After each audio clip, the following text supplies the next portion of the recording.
Hello and welcome back to another episode of You Want to Do What with Dan and Julie. Today we've got Tom Stanley on, who is a racing presenter. Hi, Tom. Hi guys, how's it going? All good. How are you?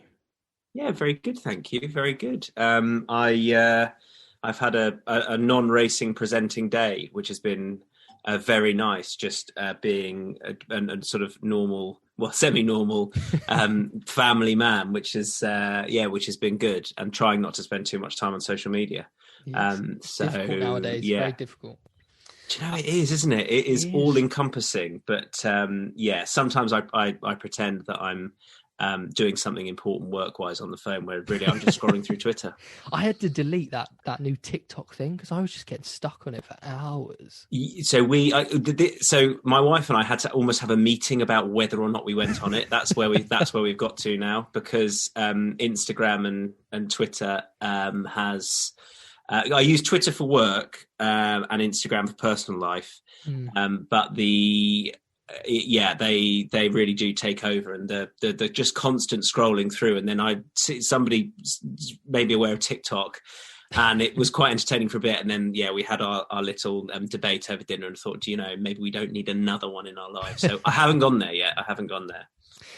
So, do you want to tell everyone a little bit about what you actually do, Tom? So I'm a horse racing presenter, broadcaster.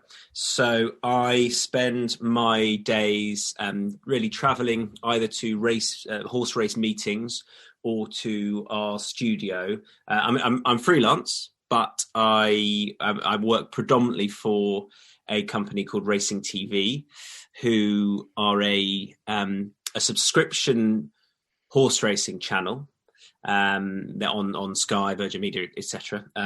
Although largely online now, we're trying to open up to how we think people are going to watch the sport in the future, and watch sport in future, and largely give people choice online. But perhaps that's something we can, I'll come to later on.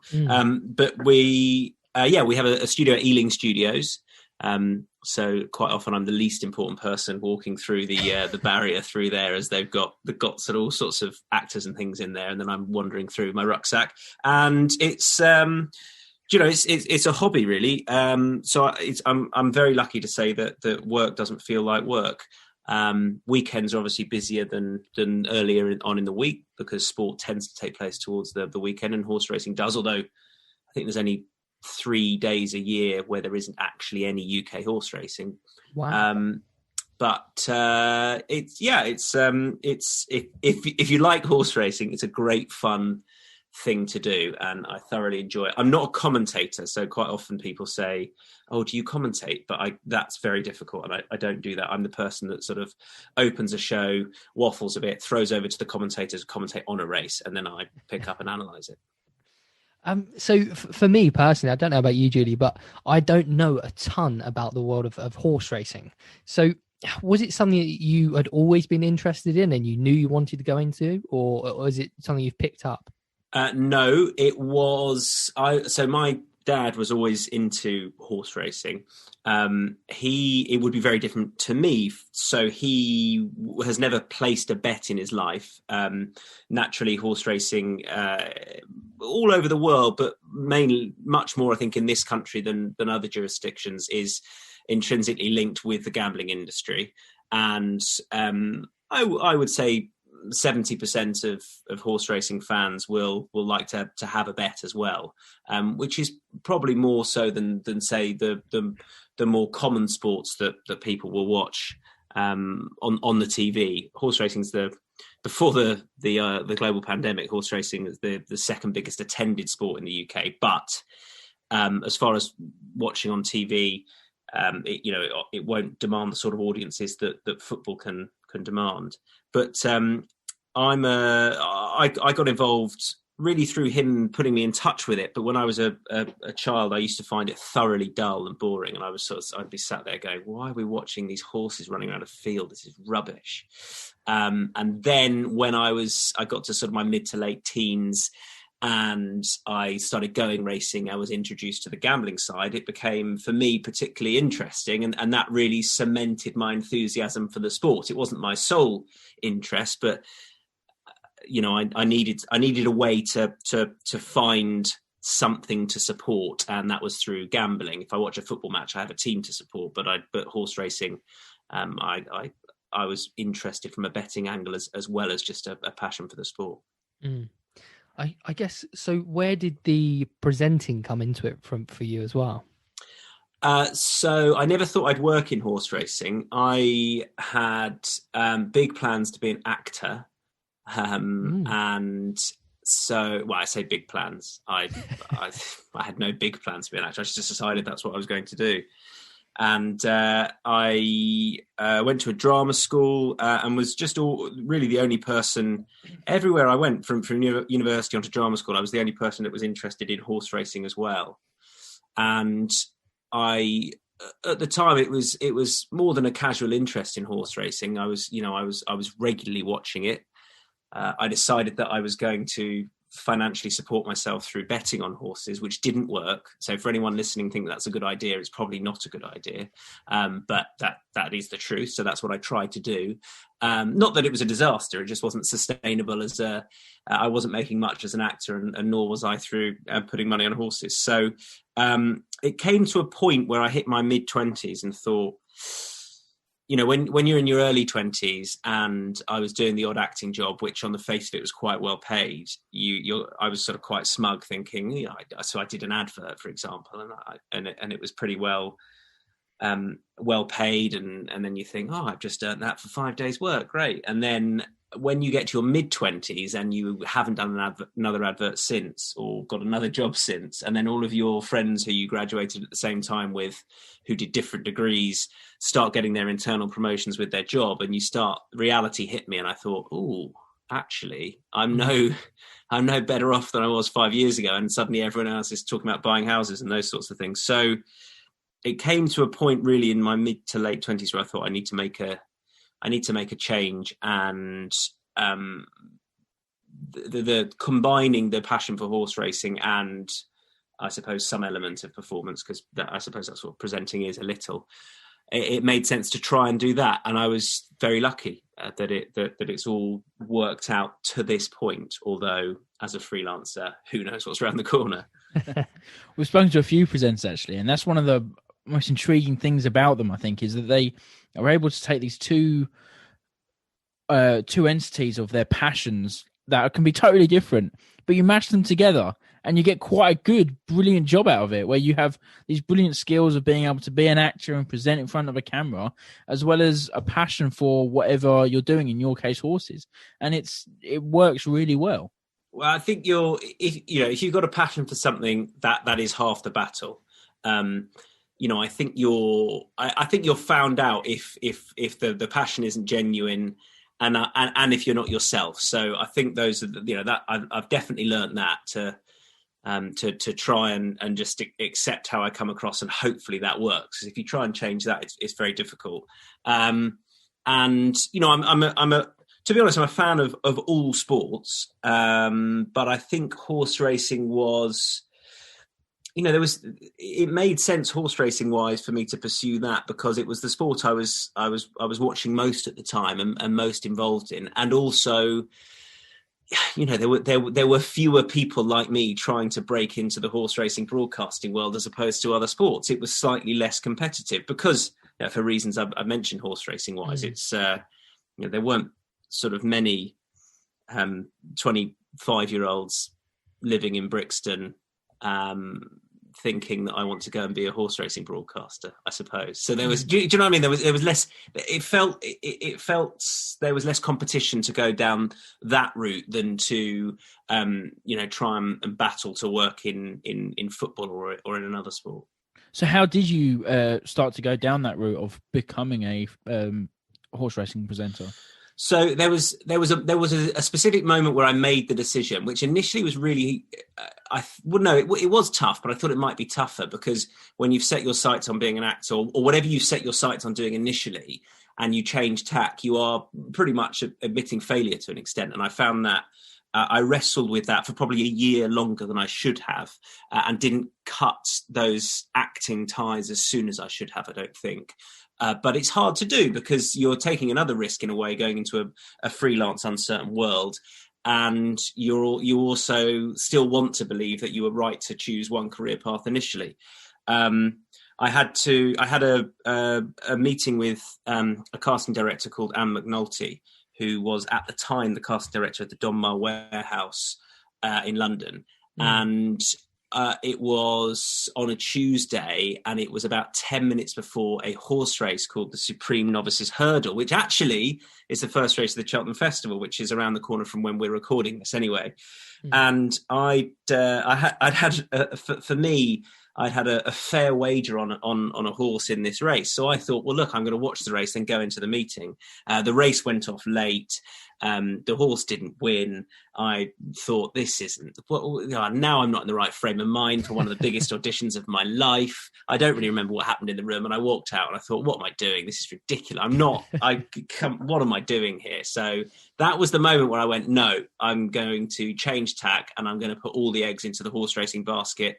I'm not really cut out for the other world. And I contacted as many people as I possibly could, either through contacts or effectively cold calling.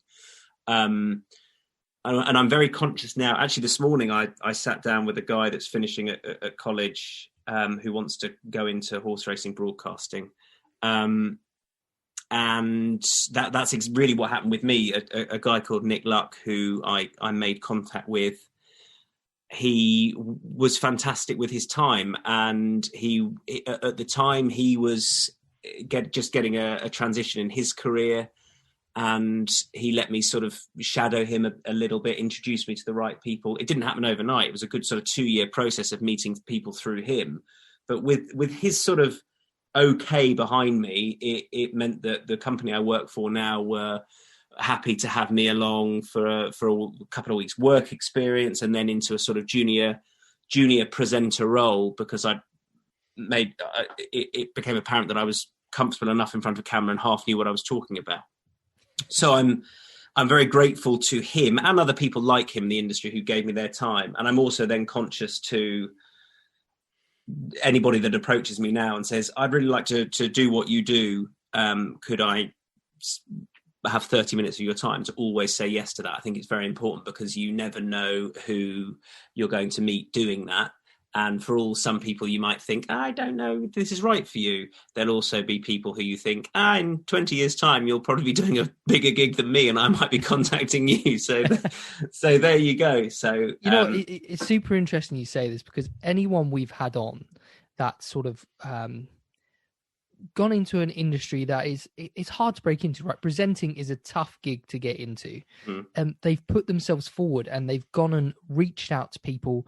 They've offered their time. Like we had Alex Payne, the rugby broadcaster, on, and he said exactly the same thing. He went out there, put himself out there, reached out to people, offered his time, and he just had to try it for a couple of years, and then eventually you make contacts, right?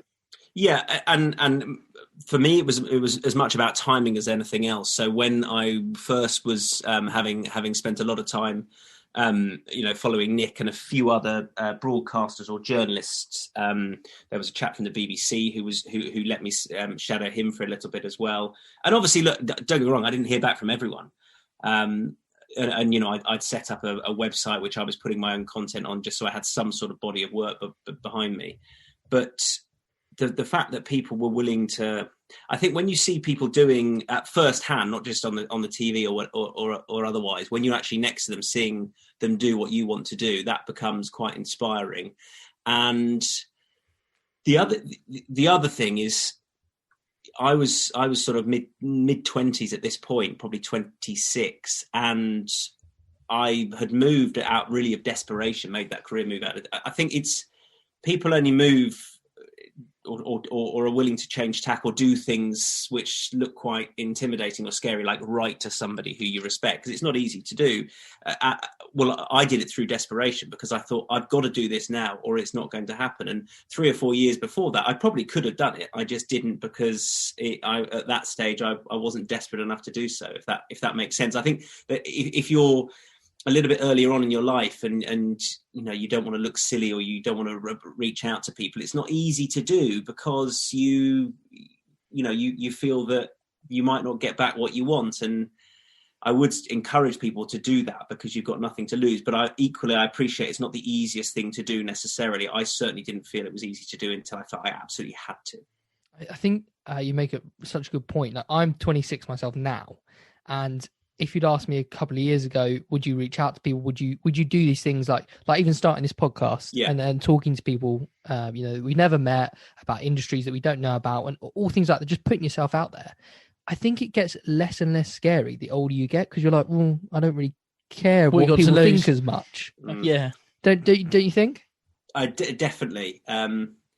Almost you go through a transition, don't you? I think when you're very young, it's not scary, and then you go through that sort of self-reflection phase and you get on a more general path of I've studied, and now I'll maybe try a work experience route, and or wherever you're going.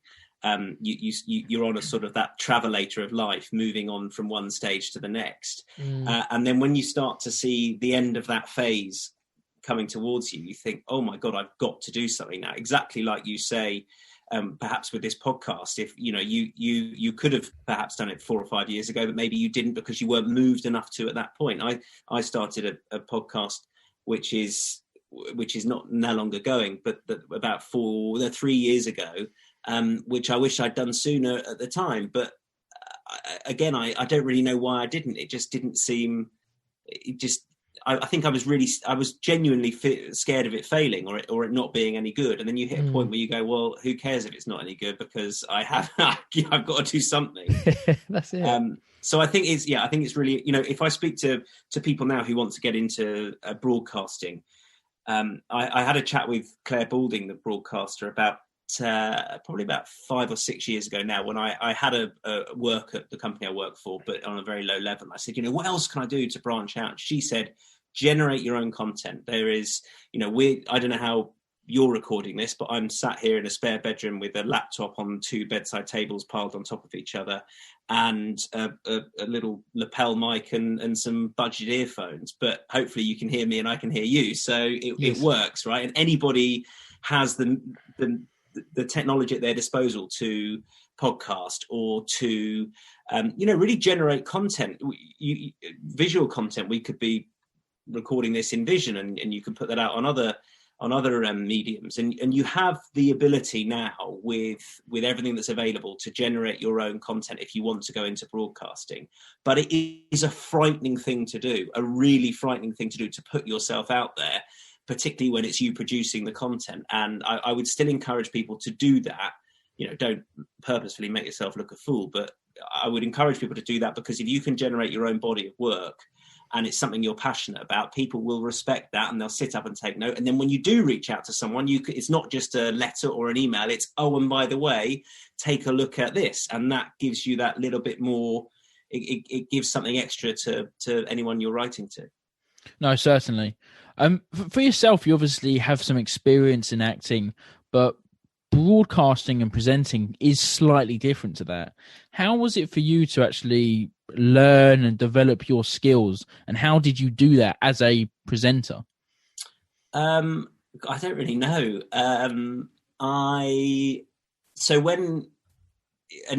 When I left university, just before I went and did this year postgrad drama school class, somebody who I knew through the family was pretty high up at a TV company, and I got to spend a day down there. And she said, why don't we give you a screen test to be a presenter? And I scoffed. I was like, I'm a serious actor. And it's absolutely disgraceful to think, but I refused to have this screen test as a presenter, because I was like, I mean, come on, I'm off to drama school to study Shakespeare. Why on earth would I be a presenter? And now here I am.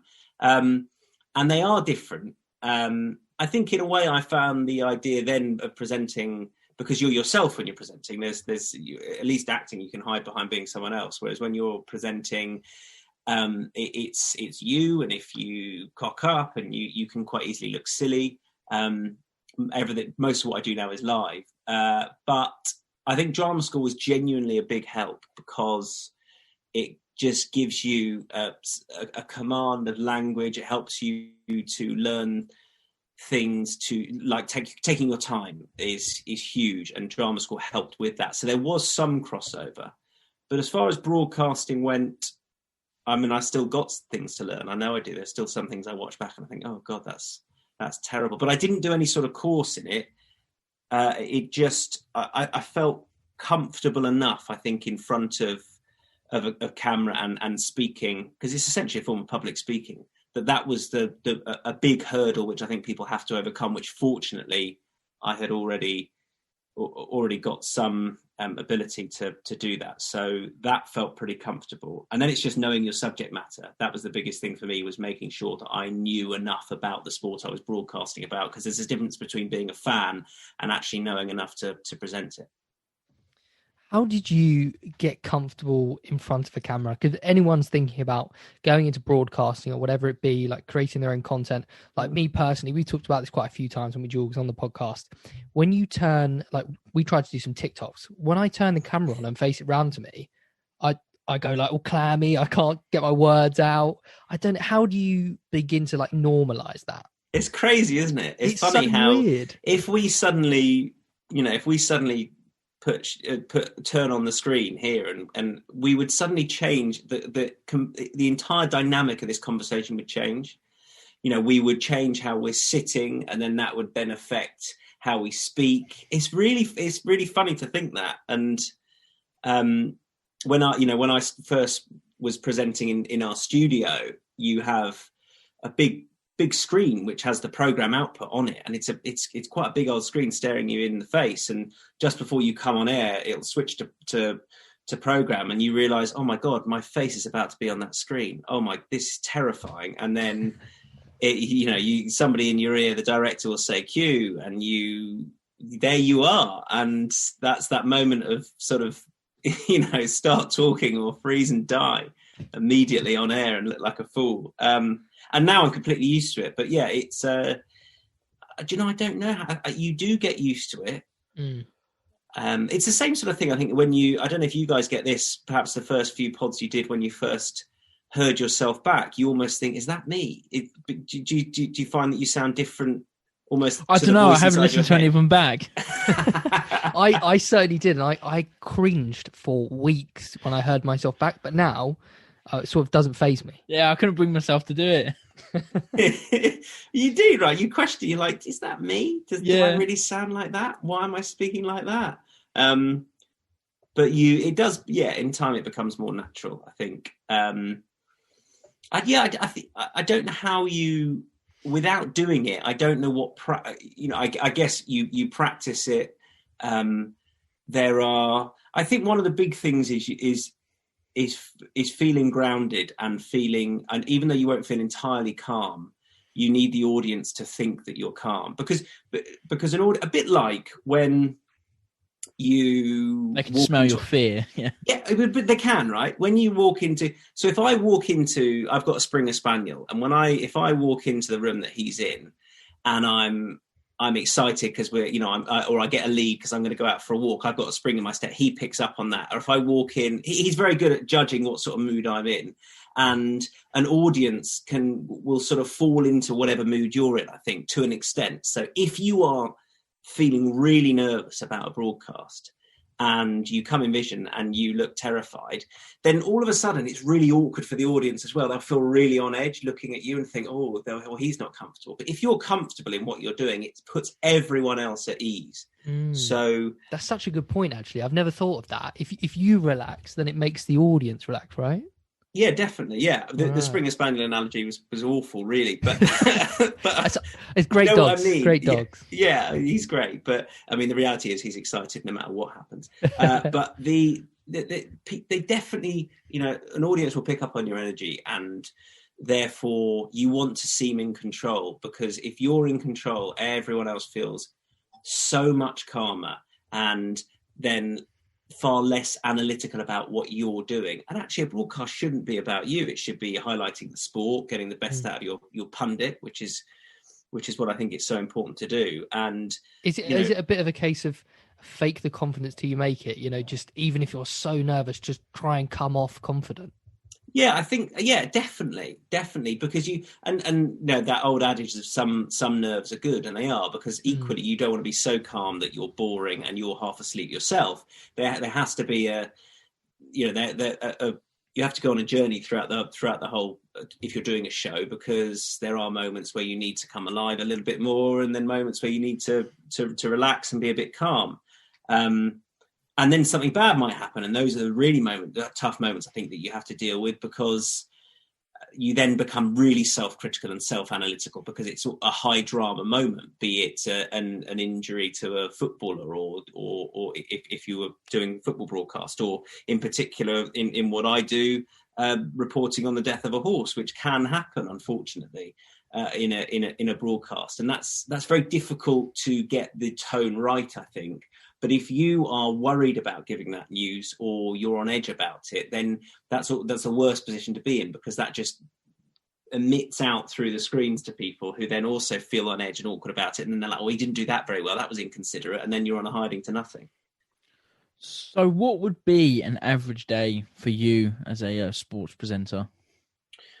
So tomorrow, for example, we have coverage of racing from Dubai, which normally I'd be out there hosting it, which is a great thing to do. It's slightly different out there on a grander scale, but obviously we can't go out there for obvious reasons at the moment. So we're hosting it from our studio, which is the studio's changed in the last 3 weeks that we've got. So it's now been made a completely virtual studio. So the whole room is green. There is just, and genuinely, it's bizarre. You walk in, there's a white desk, and the floor and the ceiling and the walls are green. It's just it's all green. And so it's a virtual studio. So when you see it on the screen, we've got, a set behind us with a sofa and cushions, and there's another area with a huge TV screen for us to do analysis, but it's just not really there. So it takes a bit of getting used to. So for example, the director will say in my ear, turn towards the screen, and you'll turn towards the green wall, pretending you're looking at the action in the screen. And then, then you'll go out of vision, and then you turn back to the screen you can actually see. So that's different, but that makes it an interesting process. We'll cover those race meetings for I think it's a 6-hour show we do tomorrow. And then that's that. It's obviously different to being on course in and around the action, which is probably a little bit more fun, to be honest, because there's a bit more going on. But those are the two differences, either in our studio or on course in amongst the action, although sadly no crowds at the moment, which makes it all a little bit quieter. You sort of mentioned at the beginning about the sort of future of watching sport, how the internet's changed, its social media. What kind of things do you look for, or are you thinking about with regards to presenting into the future?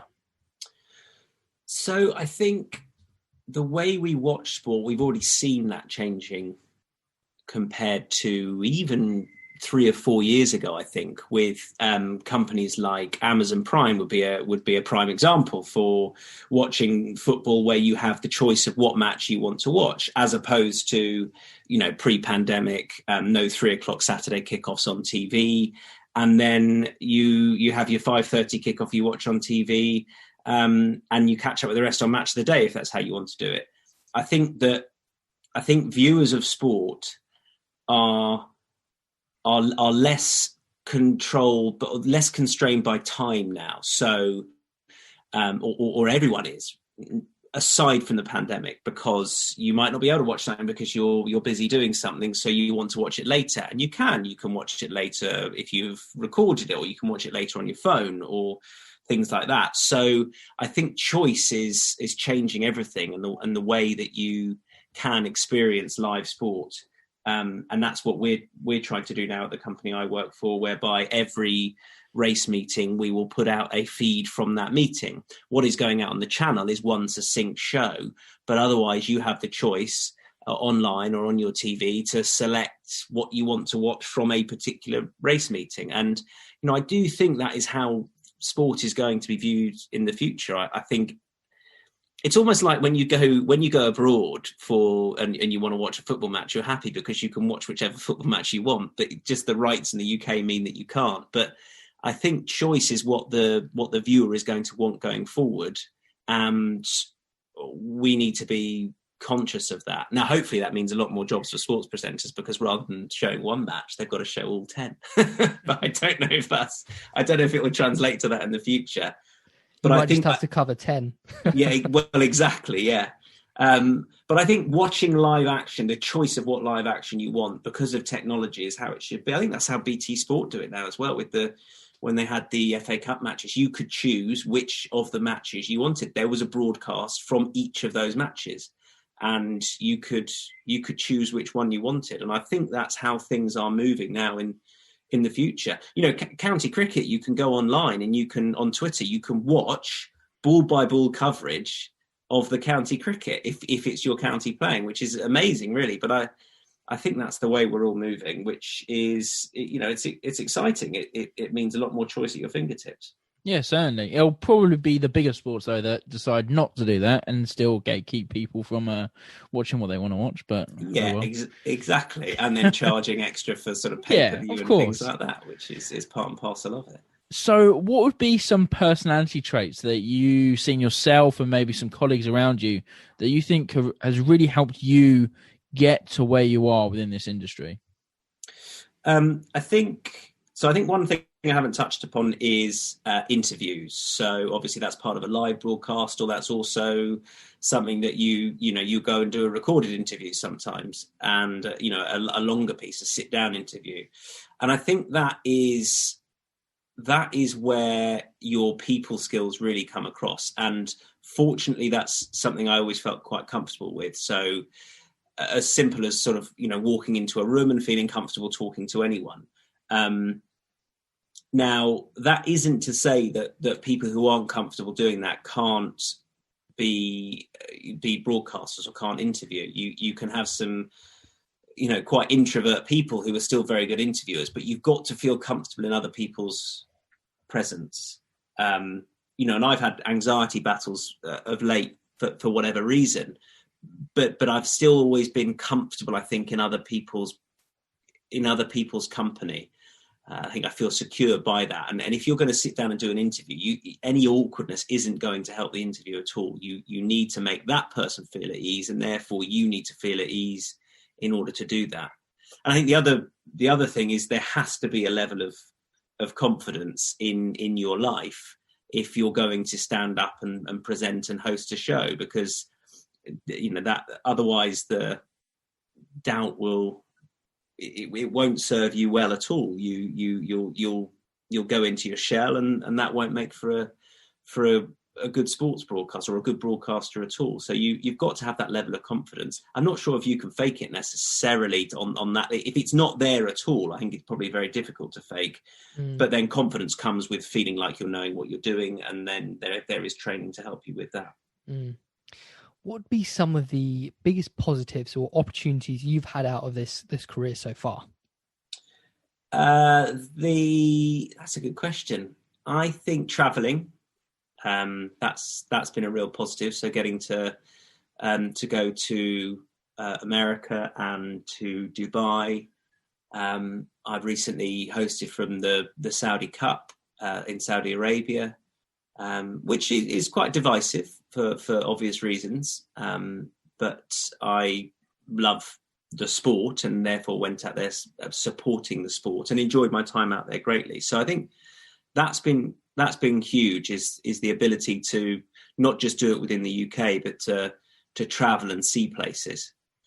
And the obvious thing would be going to work, and I think looking forward to going to work is something that's not lost on me. That is a very lucky position to be in. There's very rarely a day in any year that I get up and think I could really do without going to work today. And that's just an incredibly fortunate position to be in. Also quite frightening, because the moment that's taken away, and at some point it will be, that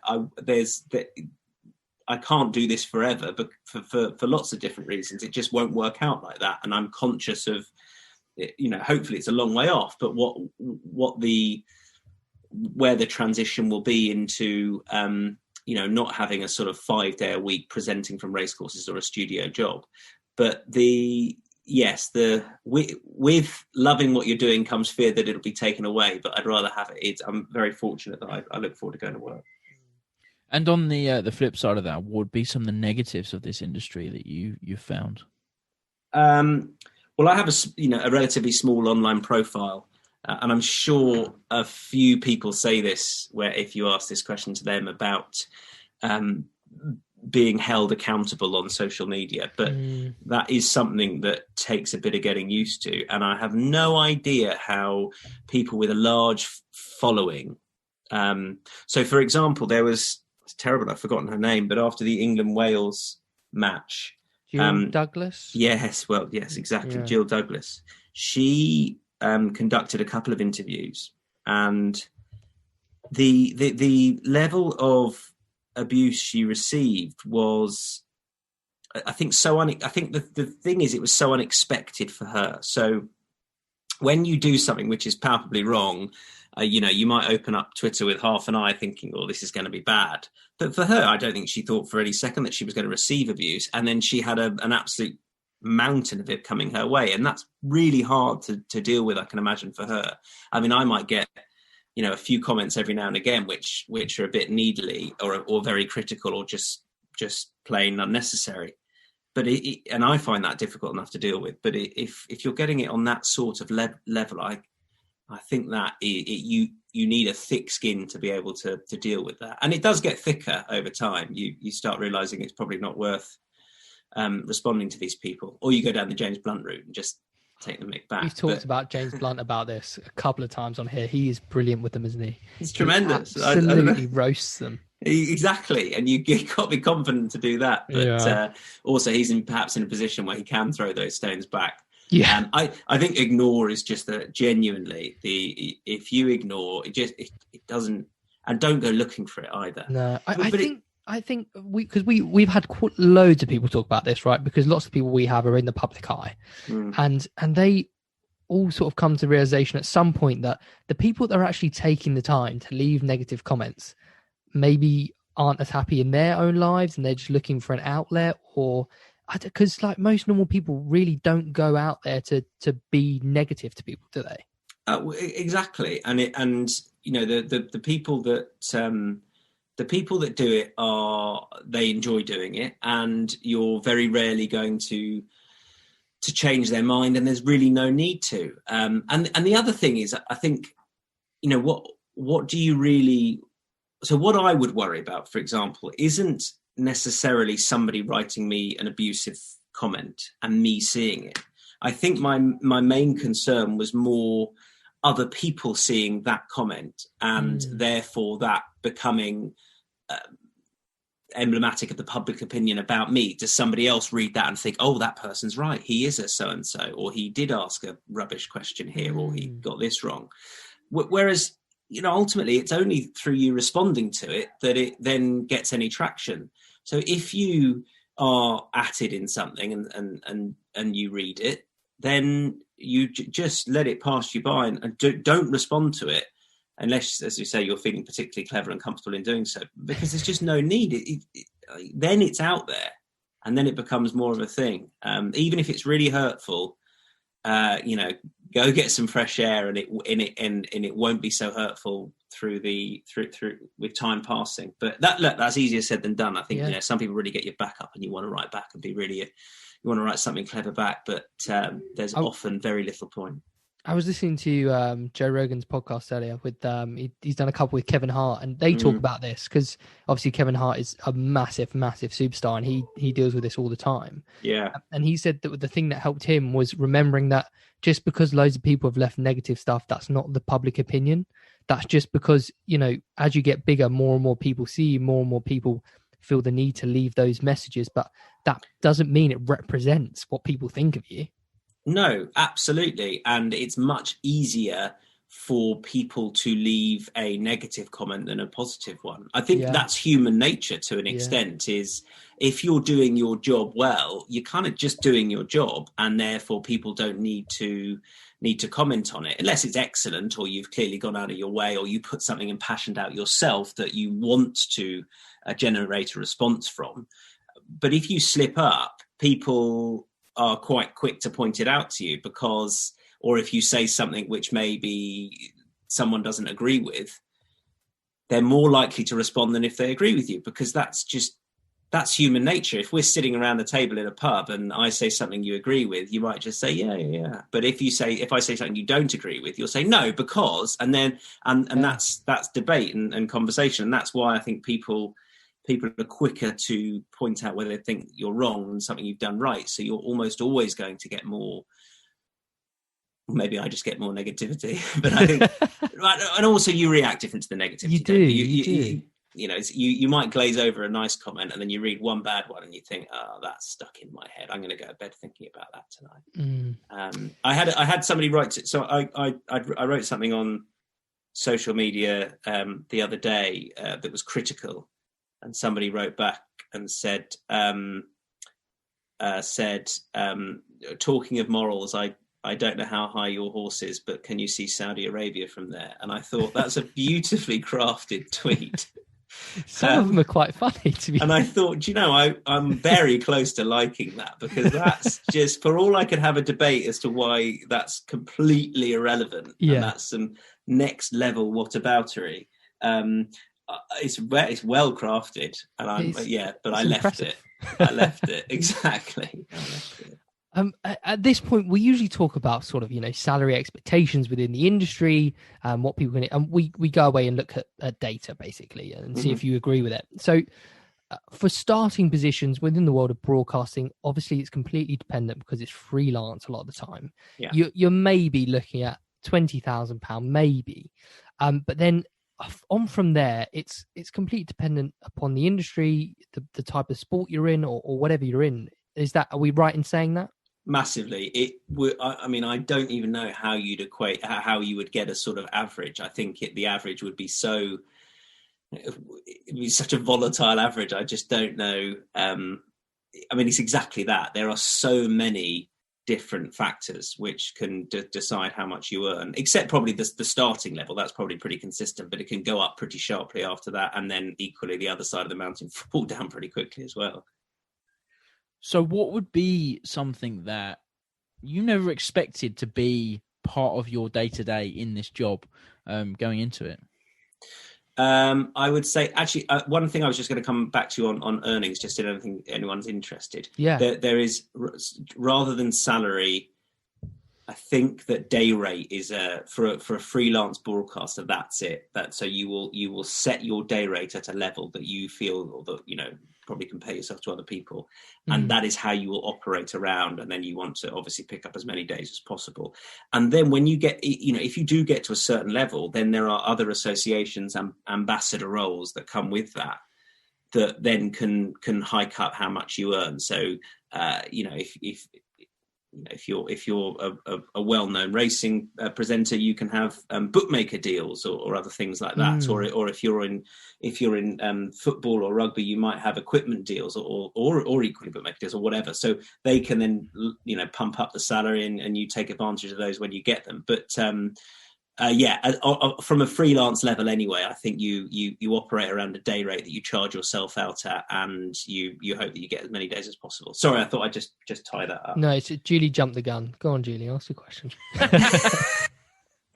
Not at all. Ask me again. Sorry, I've forgotten the question. It's all right, no worries. What is something that you never expected to be part of your day-to-day going into this world of horse racing? It's a good question. What did I not expect to be part of my day to day? I didn't expect to Twitter. I know I've come back to it again. I didn't expect Twitter to be such a large part of my day, but because that is, that's probably the answer. I get so much news through that. It's frightening the amount of times I scroll through to pick up on little bits of news. So that's certainly one of the things. I didn't expect so much driving to be part of my day to day. I do a lot of miles in the car because there are race meetings all over the place, and I didn't necessarily expect that. And the thing with driving, the sort of love-hate relationship I have with driving is, if you get public transport, you can do prep on the public transport. So you can, I can get a 3-hour train up to York for a race meeting there, and I don't have to have done any prep before I go. So it's not eating into my family time or anything like that. I can get on the train and I can start prepping and have the internet battles on the train. Great, but at least I can get some work done. In the car, it's so difficult to be specific with what you're doing, because I can listen to a podcast and that's great, but I can't listen to a podcast about that day's horse racing meeting. So I can't do any work, and therefore the work is eating into my family time at home. And so I appreciate driving because you're under your own steam and you're probably a bit more comfortable, but I get really frustrated with it being wasted time when I could be using it to prep and to work and do things that relate to the work that day. So obviously, being a racing commentator broadcaster, you're out on these, the likes of Royal Ascot and all the Cheltenham and all that. What's it like being there when there's crowds there, and it must be such a buzz? It's genuinely magnificent. It's brilliant. It's Royal Ascot is its own wonderful experience because of the pomp and everyone dressing up, everyone wearing top hat and tails, and it's slightly strange, obviously. You look down over from the top of the grandstand over the paddock, and you just think, and the Queen's coming in her carriage, and you think, this is obviously completely abnormal, but I love it. It's got its own little special place in history, and I hope it doesn't change.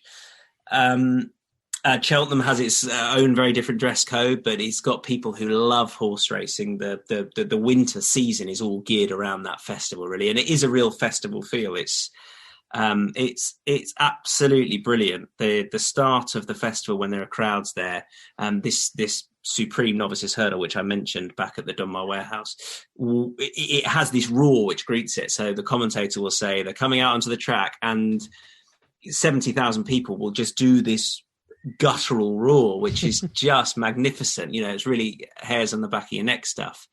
And it's, when I'm there in 10 days time, whatever it is, it's going to feel so odd. That vast space with no crowds will feel just so strange. A little bit like when you're watching the football now, and you either have crowd sounds on or not, and it sounds like a training match if there's no crowd sounds on. It's just not the same. It's so odd, but I think we'll appreciate when stadiums are full again, just what it was like when they weren't. We've talked about doing it a couple of times, haven't we, Jules? We need to go and try that out, see what it's like. Have you been to a horse racing meeting? I've never been. Have you been, Jules? No, I haven't. I've been to a few horse races, but nothing of that grandeur. Oh, you'll have to. Yeah, I thoroughly recommend it. Go whichever one my advice would be, go on the first day of these festivals. So if it's Cheltenham or Ascot, don't wait till the last. Go on the first day. There's a really special buzz to those days, and it's well worth doing at least once. Brilliant. We'll do that. And would you still go into this industry knowing everything you know now? 1,000,000%, definitely. Yes. I hope I stick around in it for a long time. Awesome. Well, thanks so much for your time, Tom. It's been really enjoyable chatting with you. I really appreciate it, Dan, Jules. Thank you very much indeed. Thanks for having me on.